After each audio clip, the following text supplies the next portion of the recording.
everyone. I'm Barbara Beck, host of Welcome Home, where we love telling life-changing stories that offer us hope and inspire us in our walk with Jesus Christ.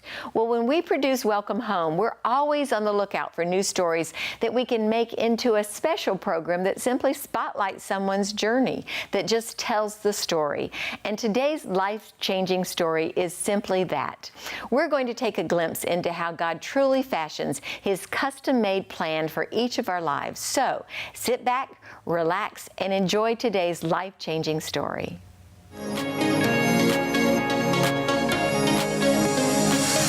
Well, adoption is something that we love to talk about here at Good Life 45, because when you talk about hope, there are plenty of people out there. They may be adoptive mothers, they may be biological moms, people who are without hope. And we're going to talk to someone today who has a story that's going to offer you lots and lots of hope and encouragement. You know her husband, Mark Naugler, has been one of our great friends here at Good Life 45. And I guess, Tanya, you've been a great friend as well. Why am I just saying Mark Naugler? Yes. It's also Tanya Naugler, who is a great friend. Mommy Nog, who has done cooking for us before. In the past. And so we are just so honored to have you here with us today. Thank you for being willing to tell your story, because you got a great big story. Yes, it got bigger. Yes, it did. First of all, tell us about your biological family. Okay, so Mark and I have been married almost 20 years, and we have 4 biological children, 18 and under. All boys. All boys. Yes, I was handsome boys. Yes, and I was super boy mom, you know. Yes.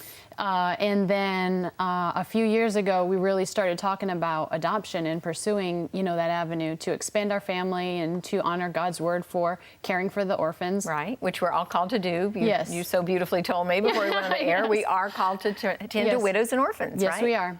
And so we started the process with maybe fostering to adopt. And about 3 weeks into class for the fostering to adopt, Mark said, you know, I don't think that this is what we should do. I think we should just adopt. So we went ahead and took the classes. There's about 8 classes you take. Were you okay with that right away?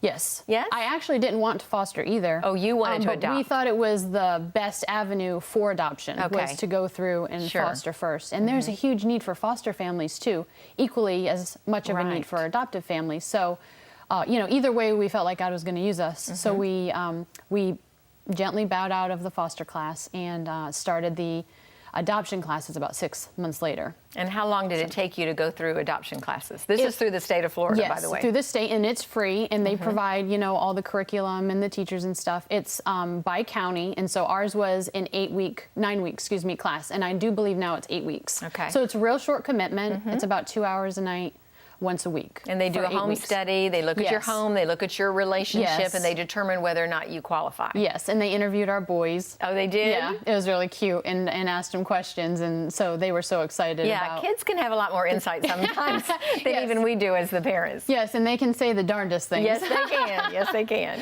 Yes. So, well, were all 4 boys okay with you bringing in? Because I know at one point you and I were talking about that after having 4 boys, you kind of wanted them to have a sister. Yes. Were they okay with having a new child brought into their home? Yes. Every one of them, all 4 of our boys were totally on board with adopting, and they didn't care if we adopted 1 or however many. And initially, we were only looking at 1 or 2 to adopt, possibly 3. And so that's not how it came to be. So now we have 4 adopted children, 4 biological children. That is just crazy. I remember when I first heard that, Tanya, and I said, oh no, Tanya Naugler, what have you done to yourself? Yes, what did I do? 4 biological sons. Yes. That's a big commitment anyway, and they're all still at home, by the way. You're a young mom. You and Marcus are young, and now you bring in 4 more children into the mix. And how many weeks has this been so far? We've been together full-time as a family 4 months. For 4 months? Yes. So how has it been? Let's go through day 1. What was day 1 like when you got these 4 new kids? And by the way, you did finally get a girl. Yes, 3 girls. 3 girls and one more boy. One more boy. And our boy, oh man, he's so, you don't even know, he's amazing. Okay, so day 1 was a little different for us than maybe the typical adoption, because we just came off of a 3 or 4 night visitation where the kids come and stay at the house, and they're in their rooms, and everybody's, you know, in la la land, and we're having fun and we're eating out, and it's just la la land because you're getting to know each other and bond. So, and we went to court on Monday, so that's following the 3-night visitation. And we went to court and we spent the entire day at court. Really long day for the kids. And then they were court ordered to stay with us from that point on full time. So day 1 was a little chaotic because of court. Day 2 was kind of like a low from a high, you know, even though it was really long at court. And I mean, we were there like 6 hours. Wow. The kids were amazing. But there was some triggers, you know, with trauma kids and kids from foster care. Usually there's trauma because that's why they're not with their parents. Sure. And so we had some triggers happen towards the end of court, and so that made the ride home was really difficult. Lots of tears, you know, and they're confused because they're with their foster moms because they were all split up, and so they're with their foster moms 1 minute at court, and everyone gets along, you know, and everything. But then all of a sudden now you're not going to see anybody anymore, and you're moving, and so I would say the first week was very high, very low. We were either very good or just really a lot of tough situations or tough conversations. And we want to talk about that, what some of the traumas were. And you told me ahead of time you were very open and honest and want to be transparent about everything. Yeah. First, be sure our viewers know what the ages are of your 4 boys down to your new 4 children. Sure thing. So our 4 boys are 18, 16, 14, 13. And our new children are girl 11, girl 10. Boy 8, girl 7. Okay. Yeah. So they're all over the place from 7 all the way up to 18. Yes. 8 kids. Yes. All right. So the other day I was like, oh, I have 8 kids. Like it just hit me really like 8 children. Right. And then I was normal again, but it was a moment I had to process. Yeah. Okay. Now, Tanya, you talk about trauma kids. These kids, tell us some of the things that obviously they've been in the foster care system. They've been separated from each other. Yes. You mentioned, and now they're all back together again. Yes. I mean, you can only imagine some of the trauma. Yeah. But what was their background like? So our 4 in particular, not all of them had this, but our 4 in particular have had definitely sexual abuse, physical abuse, both. They were physically abused, and then they eyewitnessed a lot of abuse between the parents who, and other family members too. Very violent family, extended, and you know when they lived with their family. Because they actually lived with their family until how long had they been in foster care? They were in foster care for 3 years. Okay, so they were old enough to be with their mom and their dad, their biological mom and dad, for quite some time. Yes. So they saw a lot of abuse. And they remember everything. And these were their all 4 children have the same biological mom and dad. Yes. That's amazing in and of itself, right? Yes. A lot of foster kids, you'll find, you know, that they have like maybe 1 or 2 of the same parents, and but they're half siblings of sorts. Yeah. So, and then a lot of neglect where they didn't eat, or they were taught how to steal so that they could have like literally like a piece of candy would be what they could eat if what they would could they steal from? A grocery store, or 7-Eleven? Yes. Okay. Like dollar stores and stuff like that. And they probably didn't think that that was wrong to do because it was survival, right? Yes, exactly. They a lot of their behaviors they know now as they're getting older was not right, and they don't do those things. But for a long time, that was all that they knew. Sure. And they really, you know, a lot of times they make comments to us about life with us because they just didn't know it could ever be different. Wow. You know, they'd never thought that for example, I cook dinner at night. And we all eat dinner. Not maybe all of us at the table, but most of us. They just never thought, ever, that they would eat dinner at a table. They just never did that. Where would they eat? What would they just eat whenever they could? They would eat in the car. They were homeless a lot. They lived in a car and in women's shelters. And so. But to eat with a family. To sit down as a family, they never even thought about that. And they couldn't even do it in the beginning. They could not sit. Right. They didn't know how to use forks and spoons. They didn't know how to eat off their plate. Will they listen to you? Yes. I mean, are you the disciplinarian or is Mark? I'm the disciplinarian. You're the disciplinarian. And were there some conflicts to begin with about when you would tell somebody to do something, to sit down, to eat with a fork or whatever it was? Would they listen to you? They did mostly listen. Yeah? However, because it's so hard to change patterns, change the only thing you've ever known for however many years. To change it, all of a sudden now you can't eat on the ground, or we're not crawling around the table, or even walking around the house with food and drinks, and they're just so happy to have food and drinks. And so they did listen. Now you repeat yourself a lot, Right. and so Let's talk about the fact that, and I've been to your home. You have a beautiful home on a lake in Thank you. Claremont. Yes. But you don't work full time. Your husband works full time at Discovery Church, so you're in ministry, which means you're not making $200,000 a year to support 8 children. Yes. Every child, obviously, you don't have 8 or 9 bedrooms in your home. Right. How are you housing 8 children? Yes. So we are renters, and so when we moved from a house that we were renting that we loved on a different lake, and we didn't move. We had a good relationship with that landlord, so we didn't move from that house to the house we're in now until we found the perfect house to house however many children we adopted. And so our rent is low because we were able to just find the right place. I clip coupons. I grocery shop. I buy whatever meat's on sale. That's how I plan dinner. I pack school lunches. We don't buy school lunches. I feel so bad too. The kids are like, because in foster care they got free school lunches. Right. So they that's say, good Mom, food. yeah, and they say, Mom, why can't we have pizza? Well, I don't have like $25 for pizza day on Friday because that's like for all my children. But why can't they get free lunches at school? Well, they're in private school. Oh, okay. Yeah, they're in private school. So, well, that's another thing. How are you? I mean, if you don't mind me asking, that's okay. How are you affording private school? We make monthly payments. Okay. Like a car payment. Okay. But for school. Okay. That's out. And then we That's have amazing, Tanya. Well, we qualify for scholarship through the state. Okay. Because there's so many of us. Yeah. And the income is not as much as the people. So. Right. Right. So you do get a little bit of assistance. Yes. But you're also teaching them the value of $1, right? Oh, yes. Yeah? Yes. When we first got them, they were super entitled, which is a little weird, but they felt very entitled to have everything that they wanted, everything they could have asked for. They thought we would just get them. Yeah. And they thought we were so rich, which is so funny. But you are rich to them compared to what they came out of, To them, we are rich, right? yes. Yeah. But we live on a very normal, like, middle class, low middle class, or low, I don't even know what we are now because there's so many But you of us. live on a budget and it's very stringent. Yes, and we count every dollar. Yeah. And actually one of the things that I tell people thinking about adopting is that you have to consider your finances, because what I didn't plan ahead for was that even though through the state adoption is free, so we don't have to pay for classes or court or anything like that. Right.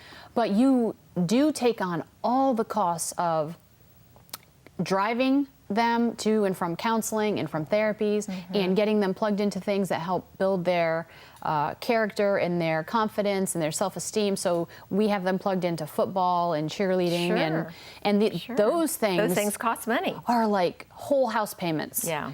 So, right. So those things I didn't think about, and I didn't think about like the electric bill going up, but that went up a lot. Water bill? The water bill went up. All of that. Grocery bill. Yeah. I used to be so proud. The 6 of us, our grocery bill and toiletry bill was like $200 a week, which with coupons and stuff, I was so proud of that. $200.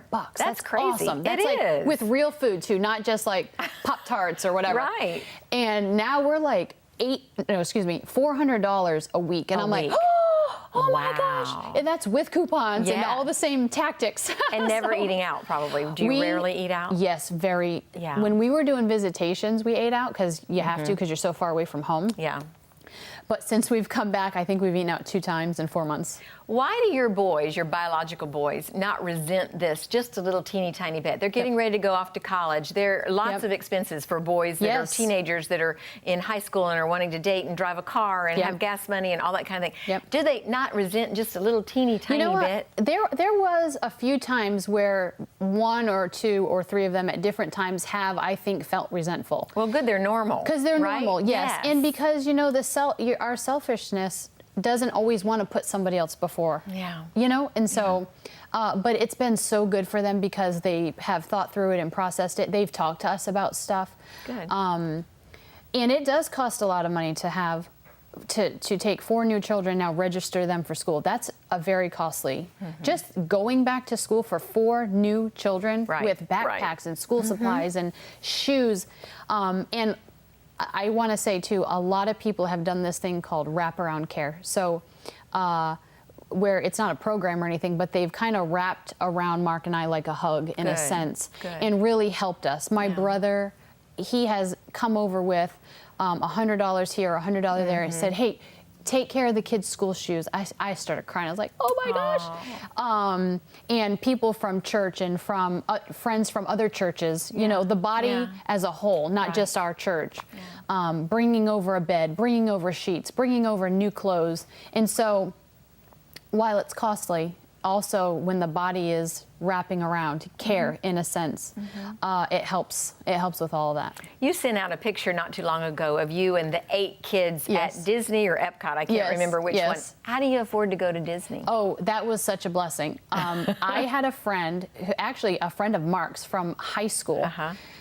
His daughter cheers with our girls, and he said to me one day after cheer practice, he said, I wanted to let you know that I have Disney tickets I want to gift your family. That's great. And so that day we only had to pay for lunch one time and snacks one time. I think the whole day cost all 12 of us, because we had 2 extra kids with us, only cost us $100. Wow. Yeah.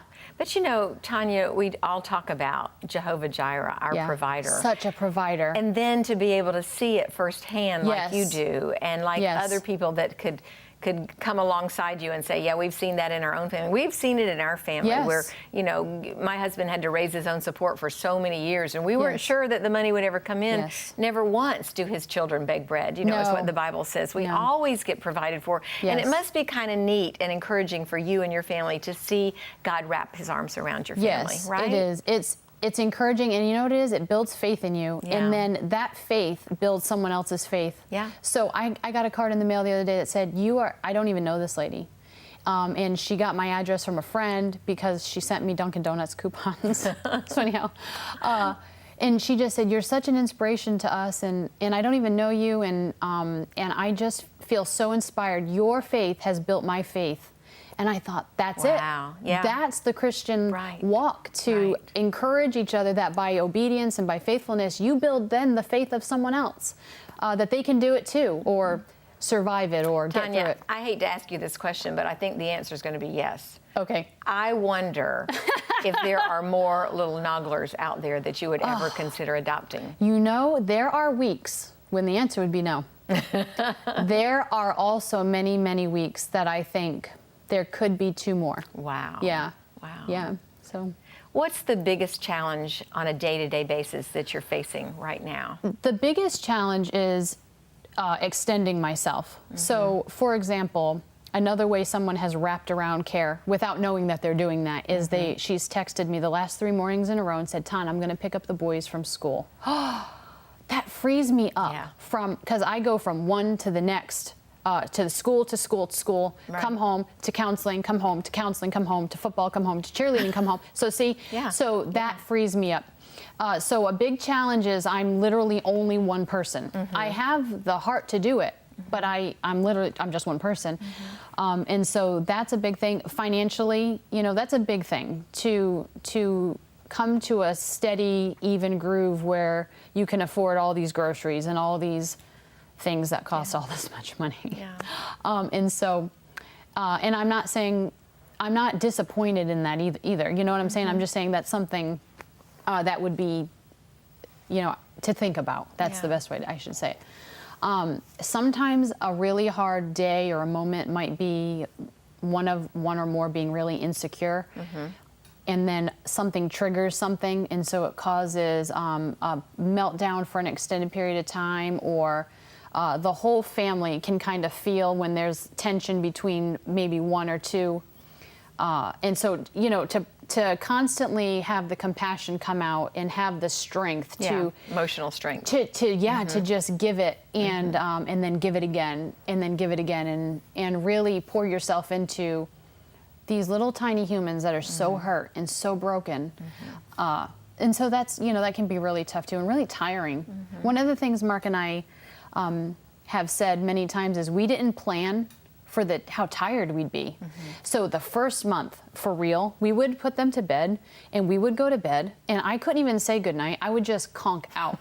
And we laugh about it now because we're like, we never go to bed early. We go to bed like 2, 3 in the morning every night. Wow. And we're just late owls, Mark and I. Yeah. And so we've always had time together alone every night for our whole marriage, because we're late owls, you know, and the kids go to bed at a decent time. And so when we got the new Nauglers, we were like conking out. I'm not kidding. I'm talking about my head would hit the pillow and Mark couldn't even say a word because I would be gone. Yeah. So that was the first month about just being super real fatigued. And you're not there anymore? You're not still that tired all the time? I am still tired, but it's really eased up a big amount. Yeah. And why? Is it because you have superhuman strength now, or because you figured out how to do it? Yeah, you're in a routine. Okay. You anticipate things ahead of time, and so you can plan accordingly. Okay. So that really helps. Figuring out how much sleep that they need, because, you know, they're not used to even having Well, they're a not routine. used to structure, right? No structure, no routine. No. And now that they allow themselves to sleep and really rest, we can really sleep and rest, but we don't have to do it now at 9 p.m. Right. We can go to bed now at 11 or 12. Yeah. We still crash when we go to bed. But Right. Are they not rebellious still? You've only had them for a few weeks. And is the rebellion gone? Are they really submitted to your authority now and see you as mom and dad? They're not very rebellious, but they still do push the limits, you know, because they want to see, are you really going to stay there? Are you really going to get rid of me? And how consistent is your discipline? Yeah. Right? Oh, I'm super consistent. And Mark is consistent too. He's so tender, you know, he's such a gentle person that sometimes they'll ask me something and I'll say no or whatever. Whatever they just They don't know want. to go It to doesn't Mark mean next. it's no. Oh, yes. Yeah. I'll be like, did she just ask you? Yeah. Such as he's like, yes, but don't worry, honey, I heard your answer. So I That's repeated cute. it. Well, let's talk about that and explore that a little bit. Tanya, yours and Mark's relationship. You've been married for almost 20 years. Almost 20 years now. I'm sure there's been, if you're normal, like the rest of us, there's been friction along the way, challenges along the way in any marriage. Stuff. Yes. What has this done to your relationship with Mark? I would say more than ever, he's really my best friend. Wow. And that we can laugh over the dumbest thing. I mean, almost to tears. It's so funny. I could cry thinking about it. Because I really need him. He really needs me. And we really will function well if we're a team. So I would say that that's been the biggest thing for us. Have there been some added arguments? Yeah. And some tense situations, or how are we going to deal with that? Or those all come into play. But I think because he trusts me and I trust him, to have each other's backs, because you know we're so outnumbered. Hello. Right. Yes. Right. So 8 versus 2. Yeah. When you have that trust that he's got your back and I have his back, we've really relied on the best friend aspect of our relationship. I think that's amazing, because how do you do that? There are a lot of times, even I only had my 2 children one at a time, 14 years apart, and so it was really easy. But there were times where we weren't always in agreement about discipline strategies or parenting strategies. There have to be some times when you and Mark don't agree, No, right? no, those are there. We do have those times, and he, if it's not a real high tense situation, you know, he can say, Ton, in front of the kids, I don't think we need to worry about that, or didn't you just say? And he'll just gently say something. The other night, I was having a little bit of a breakdown, and he said, you know what? And we were in private, and the kids were all in bed, all of them. And then we talked it out. So we did disagree. But we did it in private, and I really came away with that like, oh, I just need to fall under his authority in that area. That's so smart. Yeah, because Very wise. I'm not going to fight him and fight the children. Right. And I want to be on his team, and I want him to be on my team. Right. So I just thanked him. So they see you as a united front, for Yes, sure. always. Even if I'm wrong or if Mark's wrong, they almost never see it different. Have you cried in front of the kids before? Yes, but not because of behavior. Okay. Because I think I had a gallbladder attack or something. I was like crying because it hurt so bad. And so, but not for the crying. Adoption crying has always been in private with Mark or with the big boys, actually. Okay. Yeah. Talk to us about the importance of domestic adoption, because a lot of people right now, it's kind of almost the in thing to get your kids from Ethiopia or other places in Africa or Asia, wherever. But you really saw and felt God's leading toward domestic versus international, even though there's obviously a need for both. Yes, the need is very large. In fact, in our country, on any given day, we may have 1 million children available for adoption. Wow. That's just our country on any given day.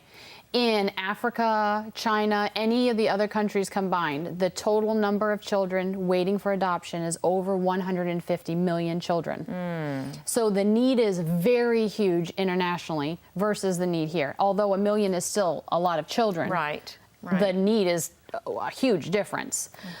For Mark and I, we couldn't afford to adopt internationally. We see the need internationally, but we couldn't afford it. We couldn't afford to go to another country for a month, Right. or even buy the airline tickets, and then we would have had to fundraise for so Right. long. So we stayed local. A big calling that we definitely knew was special to us, to he and I, was that we really felt called to take a sibling group that was separated and reunite them. That was a huge thing. And so there was a few sibling groups that I may have even mentioned to you over the journey, Yeah. But they weren't separated. And would you believe none of those ever worked out? Isn't that interesting? But Yeah. that's what God laid on your heart. He laid it, and you know, it's kind of odd because I've never Yeah. really heard anybody talk about that, but I felt Right. very called that they had to be reunited back together. And so that was That's neat. neat. Tanya, if you were to look at your life right now, looking back on these last almost 20 years married to Mark, Yeah. would you do things differently? Is there anything that you would change about your life? I feel like if I said yes to that, I would miss out on something else that I know God handed me.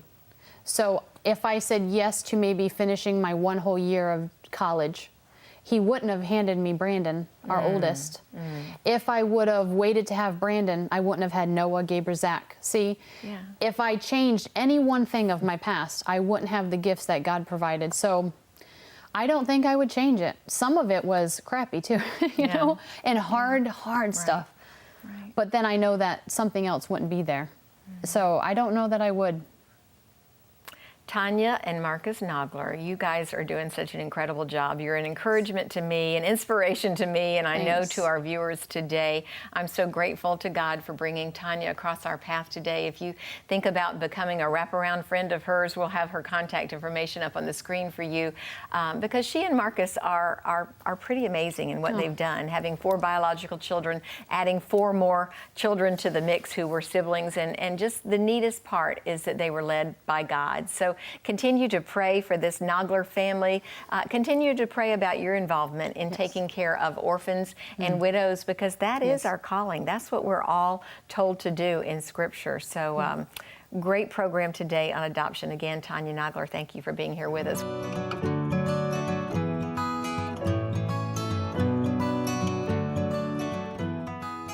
Thanks so much for joining us today on this really important program on adoption. I want to end our program with a note of hope about this very topic.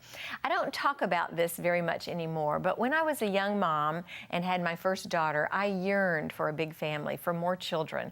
My husband and I tried for 13 years before we conceived our second child. Those were lean years of roller coaster emotions. I prayed fervently for another child, but was disappointed month after month for all those years. We went through several processes of trying to adopt, but those doors were closed time after time. 24 years ago, it was not as common as it is today to hop on a plane to Russia or Africa to rescue an orphan. So we simply waited, and we waited, and we waited. Proverbs 13:12 says, "Hope deferred makes the heart sick, but a longing fulfilled is a tree of life." I can so identify with the heart sickness of losing hope. I want you to hear from today's program that we are all recipients of hope. Hope in Christ, and it needn't be deferred. It's available to all of us. So no matter what our circumstances, whether we're orphans or widowed, married, single, divorced, rejected by our society, whatever, we are adopted as children of God into His family. And for that, we should be grateful, joyful, and totally at peace. Trees of life, like the verse says.